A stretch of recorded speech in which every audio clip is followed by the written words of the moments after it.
از روسیه به تاجیکستان آمدن بلیت 100,000 روبل 150,000 روبل خریداری میکردن. تا آخری همین ماه راه ها محکم میشوند. یعنی التماس جواب دهید. پیشکی رحمت. من یگان تایید در خود در کار ندارم. ширкати софсавдо барои зиёд кардани риш ва ё барои зиёд кардани мӯи сар ва ё барои нест кардани доғҳои сафед аз бадан ва ё барои зиёд кардани қувва ба шумо ёрӣ мерасонад ва инчунин дороҳои варзишӣ, протеин ва гейнерҳо бо нархи арзон. Доставка ба ҳама шаҳрҳои Федератсияи Россия дар муддати 5 соат карда мешавад. Аз номи юристиҷа муроҷиат кунед, тахфиф карда мешавад.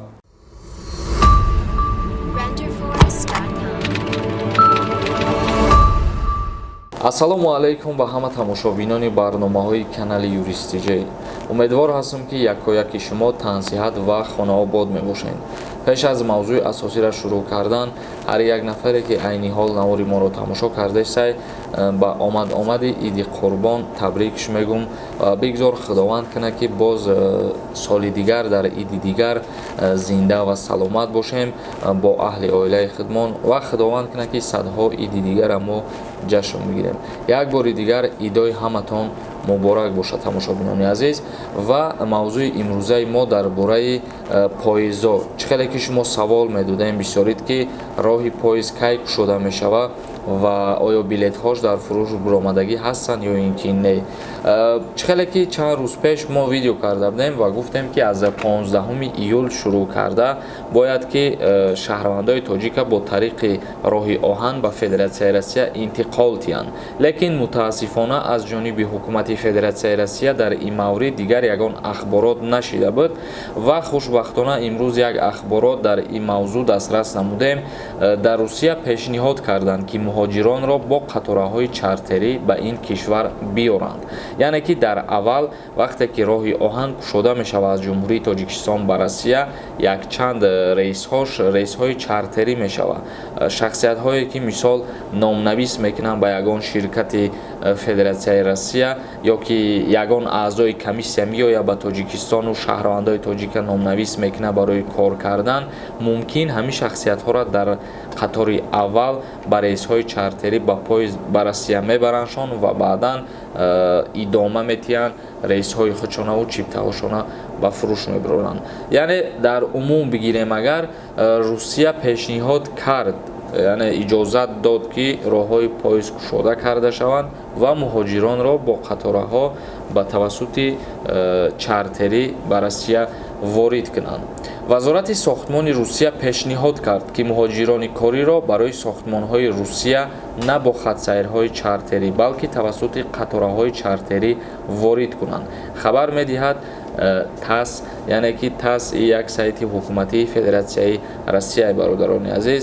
чӣ хеле ки мо ҳозир дар боло гуфтем ки барои сохтмонҳои Русия муҳоҷироро бояд интиқол диҳанд ва дар ҳамин ахборот ҳам ҳамин чиз қайд шудагӣ астае ки дар мадди аввал бояд муҳоҷирои кориро барои сохтмонҳои Федератсияи Россия на ба тавассути хатсайрҳо, яъне парвозҳо, балки бо тавассути қатораҳои чартерӣ метавонанд ки ба Федератсияи Россия интиқолшон диҳанд. як чизи дигаро қайд мекунем ки рейсҳои чартерӣ чӣ хеле ки ба самолёт ҳаст ва шаҳрвандо ба ягон основания вориди Россия мешиданд, мисол бо тавассути приглашения ё ки бо тавассути гражданство доштан ва ба қатораҳорам, яъне ба поизҳорам рейсҳои чартериш қатӣ ҳамун шахсиятҳое ки основания доранд ҳамворам низ рафта метавонанд. як бори дигар ба ҳамаи шумо хотиррасон мекунем ки аз тарафи вазорати сохтмони Федератсияи Россия и пешниҳод шудагие ки аллакай муҳоҷирон метавонанд бо тавассути қатораҳои чартерӣ ба Федератсияи Россия сафар кунанд. ба гуфтаи онҳо дар сохтмонҳои Федератсияи Россия аз 1.5 то 2 миллион коргар намерасад дар айни ҳол. дар умум Федератсияи Россияро ба назар гирифтагӣ ҳастанд айни ҳол то 2 миллион коргар дар корай барои қувваи коришона зиёд карданд ки қувваи кори норасоӣ ба назар мерасад айни ҳол. тамошобинони азиз, ахбороти мо ҳамин қадар буд ва акнун комментарияҳое ки равон карден, саволое ки нависонден, ба саволотон ҷавоб мегардонем. бо диққат гӯш кунед то ба саволои худтон ҷавоб бигирен, то охири навора тамошо кунед. ва як чизи дигаро ба шумо тавсия метавонам, дар инстаграми мо обуна бошед, дар уҷарам видеороликҳои тарбиявӣ ба навор мегирем ва пешниҳод мекунем бидроин тамошо кунем. Ва оиди филме ки мо якчанд рӯз пеш пешниҳод кардагӣ будем, номи филм азоби шавҳар буд. Агар ки касе тамошо накарда боша, дуромада тамошо кунен. Ва бисёри нафарҳо пурсиданд ки дуюм қисмаш кай мебирояд. Худо розӣ бошад, дуюм қисмша кӯшиш мекунем ки рӯзи ид пешниҳоди шумо бигардонем, дуюм қисмша тамошо кунен. Касе тамошо накарда боша, қисми якумаш дуромада тамошо кунен. азоби шавҳараи номи кино. Фаридун Қаҳоров нависад: салом алейкум акаи Сорбон, ман Россия депортация метавонам ба давлати Беларусия барам. Раҳмат барои ҷавобтон. Албатта бародари азиз, та аз Федератсияи Россия депорт шудагӣ метавонӣ ки ба Беларусия барай, лекин айни ҳол Беларусия ягон шаҳрванди хориҷиро барои ворид шудан ба давлати худаш иҷозат намедиҳад. Аз сабаби беморӣ зиёд нашидан Беларусия ҳамин хел маҳдудият ворид кардагӣ. Сироҷиддин Нурматов нависад: агар нархи билет 5600 сомон арзон бошад, 2500 сомон вообще бесплатна. Бародари азиз, арзон гуфта мо барои чӣ мегем? Ба хотире ки ба ёди ҳамаи шумо ҳаст, рӯзое буд ки билета 15000 сомон, 20000 сомон харидорӣ мекардем баъзе аз нафарот. ё рӯзҳое буд ки аз Россия ба Тоҷикистон омаданда билета 100,000 рубл, 150,000 рубл харидорӣ мекардем. Мо ҳамун нархҳоро ба назар гирифта ба ҳамин хотир мегем ки назар ба пештара хеле арзон шудагӣ ва ин нарх фикр мекунам ки ба бисёре аз шаҳрвандо дастрас ай. Назар ба пештара. Рулон нависад: салом ака, билет барои кӯдакҳо чанд сума, илтимос ҷавоб диҳед, пешакӣ раҳмат. Ҳар як ширкат условияи худша дорад, тартиботи кории худша дорад. баъзе ширкатҳое ҳастае ки мисол барои 2-3 соларам билета 100% мефурӯшанд, лекин баъзе аз ширкатҳое ҳастае ки 50% мегиранд ё ки 70% мегиранд. барои ҳамин хотир ҳар як ширкат ба худаш тартиби корӣ дорад. Моминов Нуриддин нависад: салом алейкум ака, барои реклама ягон номертам медодӣ. барои реклама метавонӣ ки дар Инстаграм муроҷиат кунӣ. Чӣ барои реклама боша, чӣ барои савол боша, чӣ барои бо ман ҳамсӯҳбат шудан боша, ҳамаш ин ҳамҷа Инстаграм номаш ҳастай, бидроин бинависонед дар Инстаграм, бо ман ҳамсӯҳбат мешем. Неверю нависад: салом алейкум, то охири ҳамин моҳ роҳҳо маҳкам мешаванд ё не? Илтимос ҷавоб диҳед, пешакӣ раҳмат. ман фикр мекунам дар ҳамин мавзӯъ як барномаи алоҳида кунам хуб ай, чунки ҳар барномада ман ҷавоб метавонам ва боз ҳамин савол такрорӣ шудан мегирад. фикр мекунам барнома кунам, бисёртар одамо тамошо мекунанд, ҳамура вақт бохабар мешаванд. яъне дар он мавзӯъ ки ман барнома кардам, номи видеоро ҳамхе мемонам ва касе ки хоҳишманда медояд тамошо мекунад. Ғоиб Назаров нависад: салом алейкум акаи Сорбон, 19 бора менависам, ҷавоб наметиҳед. ҳамин шумо аз интернет як моҳда чанд сомон кор мекунед? агар махфӣ набоша бигӯед, ҷавобша интизором бошем. бародари азиз, ин хелае ки ман ягон таъдида дахода да кор надорам. мисол дар вақти барнома ман намегӯм ку ами шумо чанд сом кор мекунед, дар комментария бинависонед. ва фикр мекунам пули як каса пурсидан, пули як каса кордор шудан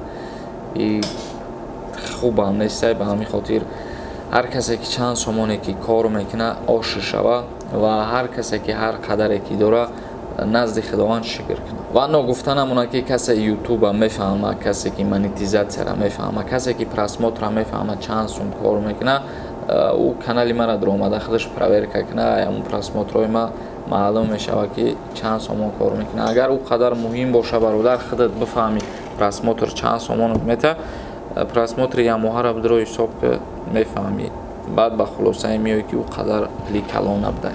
Маҳмадулло Неъматов нависад: ака зинда бошӣ, марам 10 рӯз мешава ватан омадам, не ки тамошот мекунам. аллоҳ қувватат бидад. азо раҳмати калон бародари азиз, саломат бошидро. Абдулло Сафаров нависад: ака бигӯ чанд сумаи билет ҳозира нархаш? 5600 сомон то 5900 сомона дар бар мегирам.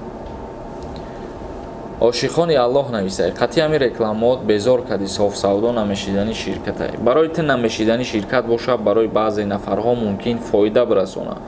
ба ҳамин хотир ин фикр ақидаи тай ва фикр ақидаи трама алиш карда наметавонам ва трамара заставид карда наметавонӣ ки ман реклама накунам дига. Шукрулло Шукуров нависад: ака чанд бор менависам, ответ наметиҳед. ака ваксина гиретон гуфтаистанд дар Москва чӣ кор кунем, ака гирем ё не баъзеҳо мегӯянд зарари бениҳоят калон дорад, илтимос ҷавоб медодем. бародари азиз, ман дар бораи зарари ваксина ягон чӣ гуфта наметавонам ки зарари калон дора ё ки надора, лек як гапай бародар ки ҳамин ваксинара бар зидди ҳамин беморӣ бировардагиянд. танҳо мисол 10 касу 20 каса нагзарондаистанд ай ваксина. Тамоми рӯи дунё айни ҳол ҳамун шаҳрвандо ваксина гузарондаистану ваксинатсия кардастанд. ба ҳамин хотир бигзаронем бо плюсҳошам бисёре. Федя нависад: салом акай Сорбон, ман документ надорам, депорт мешавам. барои шахсиятҳое ки документ надоранд, барои шахсиятҳое ки ягон ҳуқуқвайронкунӣ маъмурӣ кардагиянд ё барои шахсиятҳое ки документҳошон фалшивия, Федератсияи Россия иҷозат додагӣ ҳастад то моҳи сентябра ҳамра муҳлат додагӣ ҳастад ки биёянд ба шуъбаҳои маҳаллии зисти худшон ё ки ба ФМС муроҷиат кунанд, ҳуҷҷатҳои худшона аз сари нав дуруст қайд кунанд. яъне ҳама ҳуҷҷатгузориётона дуруст кунед, айни ҳол шумо муҳлат доред. ворис нависад: ака илтимос бугӯ, агар через Беларусия нелегал нидро омада бошӣ, метавонӣ патент бикунӣ. агар ки паспортот печати граница гузаштан надошта бошанд, не бародари азиз. Тамошобинони азиз, видеомона ҷамъбаст мекунем. агар ягон саволи дигар дошта бошед, дар комментария саволотона бинависонед ва дар канали мо обуна шидана фаромӯш намекунем. то барномаҳои дигар, худованд ҳамаи мо ва шуморо нигаҳбон бошад.